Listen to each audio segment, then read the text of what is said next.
perlu membangun kekuatan.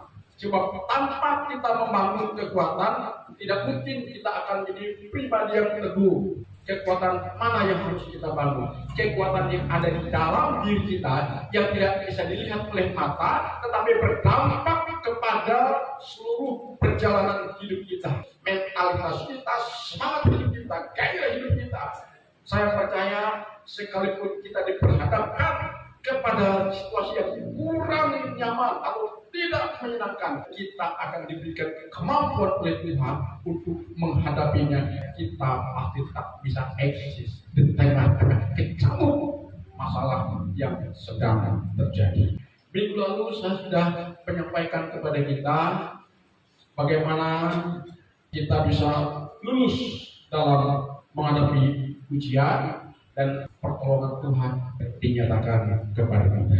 Dan hari ini Bapak Ibu Saudara-saudara, saya ingin membagikan kepada kita sebuah pengalaman rohani yang dialami oleh Daud saat Daud sedang diperhadapkan kepada tantangan kehidupan. Kita lihat di dalam Mazmur 86 ayat 1 sampai dengan ayat 6. Di sini kita akan belajar dari kisah kehidupan Daud. Mengapa Daud mampu bertahan menghadapi ujian? Mengapa Daud mampu bertahan menghadapi tantangan? Mengapa Daud mampu bertahan menghadapi problematika kehidupan?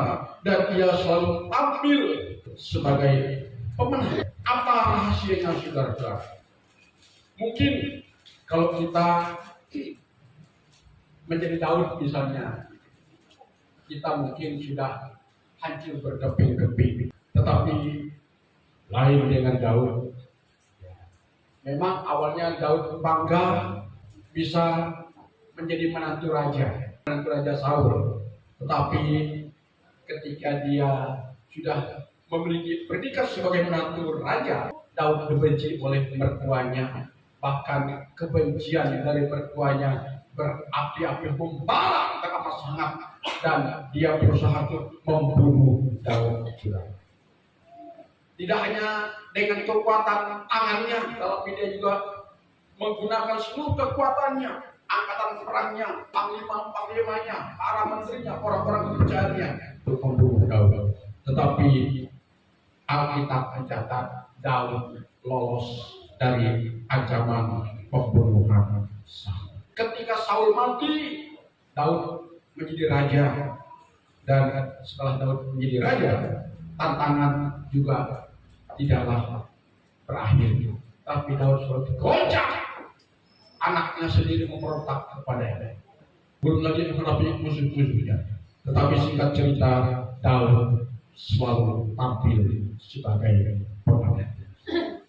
Kunci kemenangan Daud ada pada keteguhan hatinya dalam dia mempercayakan Tuhan. Mazmur 86 ayat 2 tadi mengatakan bahwa Daud selalu menaruh kepercayaannya kepada Tuhan.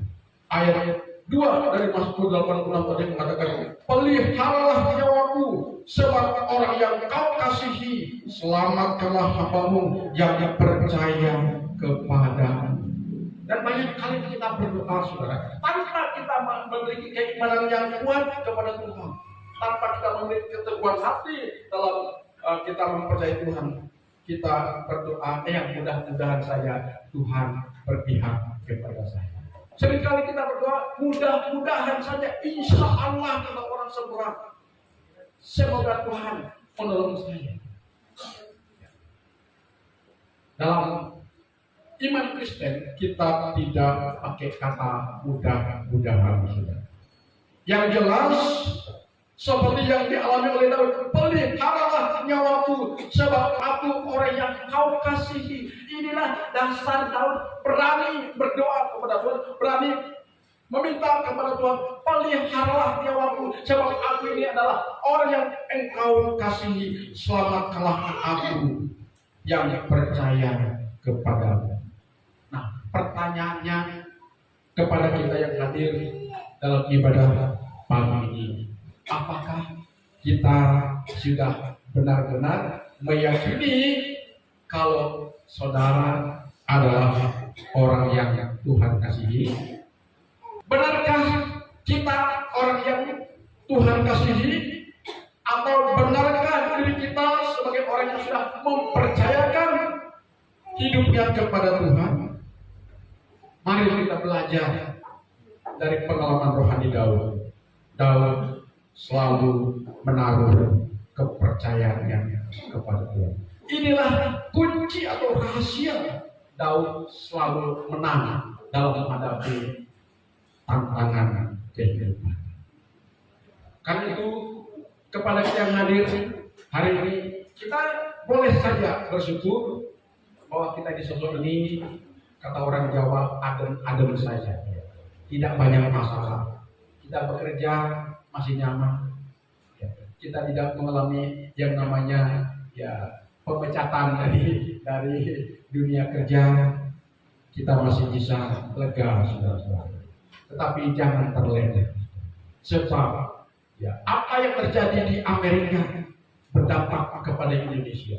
Apa yang terjadi di Tiongkok berdampak kepada Indonesia. Apa yang terjadi di Eropa berdampak kepada kita Indonesia. Apa yang terjadi di negara Arab berdampak kepada kita karena dunia sudah mengglobal. Kita tahu Amerika adalah negara raksasa, tapi Amerika juga mengalami banyak pemutusan hubungan kerja. Ribuan orang dipecat dari pekerjaan. Karena itu kita hari ini sekalipun belum diperhadapkan pada situasi yang sangat sulit dalam hidup ini, tapi jangan lengah, jangan pernah lengah, jangan pernah terlena.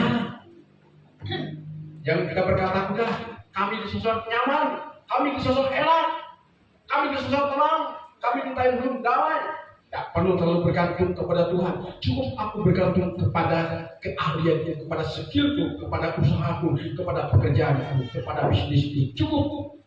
Saudara, hati-hati jika kita masih berpikir demikian. Tuhan akan berperkara dengan diri kita. Kenapa? Karena di satu sisi katanya kita orang yang percaya kepada Tuhan. Tapi di sisi lain kita mengetepikan Tuhan. Marilah hari ini kita belajar dari kehidupan Daud supaya pada akhirnya kita tampil sebagai pemenang, lebih dari pemenang dalam segala perkara. Iblis yang tidak kelihatan, padahal yang menjadi iblis itu tidak seringkali dibuat sendiri oleh kita. Kita harus menjadi pribadi yang lebih daripada pemenang dengan kita memiliki keteguhan hati kita, iman kita kepada pribadi Tuhan yang memampukan kita untuk kita mengerjakan segala sesuatu. Jadi poin pertama tadi apa pelajarannya buat kita? Menaruh kepercayaan kepada Tuhan. Sekalipun saudara punya andalan, rekening di bank masih lumayan banyak, saldonya, depositonya besar, mungkin asetnya besar, kita berpikir tidak perlu aku selalu menaruh kepercayaan kepada Tuhan. Aku punya persiapan, aku punya stok. Sekalipun kita masih punya stok, tapi Tuhan mengingatkan kita hari ini, kita harus tetap menaruh kepercayaan yang sungguh-sungguh kepada Tuhan. Sebab jika kita menaruh kepercayaan kita kepada Tuhan, artinya kita berani mempercayai hidup kita kepada Tuhan, saudara akan dilindungi oleh Tuhan. Katakan amin. Saudara akan dilindungi oleh Tuhan. Jadi tetap menaruh percaya kepada Tuhan. Saya pakai bahasa selalu menaruh percaya. Jangan sewaktu-waktu. Jangan sekali-sekali, tapi selalu setiap hari kita berserah kepada Tuhan, mempercayakan hidup kita kepada Tuhan.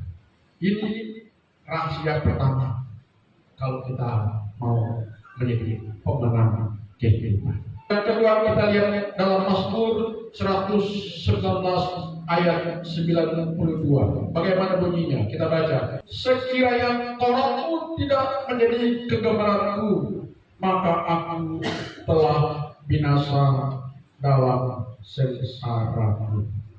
Bayangkan saudara, Daud berkata, jika Taurat Tuhan tidak menjadi kegemarannya, tidak menjadi kesukaannya, maka dia sudah binasa, ditelan oleh musuh-musuhnya. Sekiranya Tauratmu, sekiranya firman-Mu tidak menjadi kesukaanku, kata Daud, maka sudah binasalah hidupku. Itulah sebabnya, kata Daud di ayat yang ke-127, aku mencintai perintah-perintah-Mu, aku mencintai firman-Mu lebih daripada emas, bahkan daripada emas tua. Apa artinya di sini, saudara? Artinya di sini adalah Daud taat kepada firman Tuhan. Daud selalu taat kepada firman Tuhan. Itu rahasia kedua. Sebab jika kita sudah percaya kepada Tuhan, tapi kita mengabaikan firman Tuhan, sama juga kita membangkang kepada Tuhan. Sebab pribadi Tuhan dan perkataan Tuhan tidak bisa dipisah-pisahkan. Percaya kepada pribadi Tuhan, kita juga harus percaya kepada apa yang pribadi Tuhan itu sampaikan kepada kita. Apa yang pribadi Tuhan itu perintahkan kepada kita. Kita harus lakukan. Kita harus laksanakan. Itulah rahasia kedua kenapa Daud selalu tampil sebagai pemenang. Karena ketika kita sudah mempercayakan hidup kita kepada Tuhan, dengan kita berjalan sesuai dengan perintah Tuhan, sesuai dengan tuntunan firman Tuhan, di sanalah kita akan mendapatkan proteksi yang sempurna dari Tuhan itu sendiri. Jadi kalau kita sudah melaksanakan poin pertama, menaruh kepercayaan kita kepada Tuhan, lalu dilanjutkan dengan poin kedua, selalu taat kepada perintah Tuhan, barulah kita bisa melakukan poin yang ketiga, berdoa dan memohon pertolongan Tuhan. Pasanglah telinga kepada doaku ya Tuhan, dan perhatikanlah suara permohonan. Daud dengan begitu yakin berdoa dan yakin Tuhan akan berpihak kepadanya, karena Daud sudah berani mempercayakan dirinya kepada Tuhan dengan ketaatan penuh kepada firman Tuhan, sehingga ketika dia berdoa, dia mohon pertolongan Tuhan, Tuhan tidak tinggal dia, Tuhan menolong dia, Tuhan berbuat.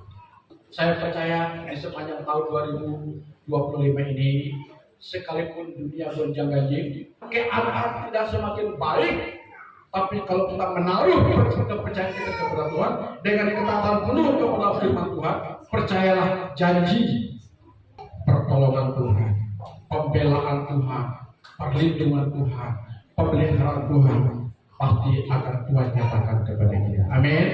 Tuhan memberkati.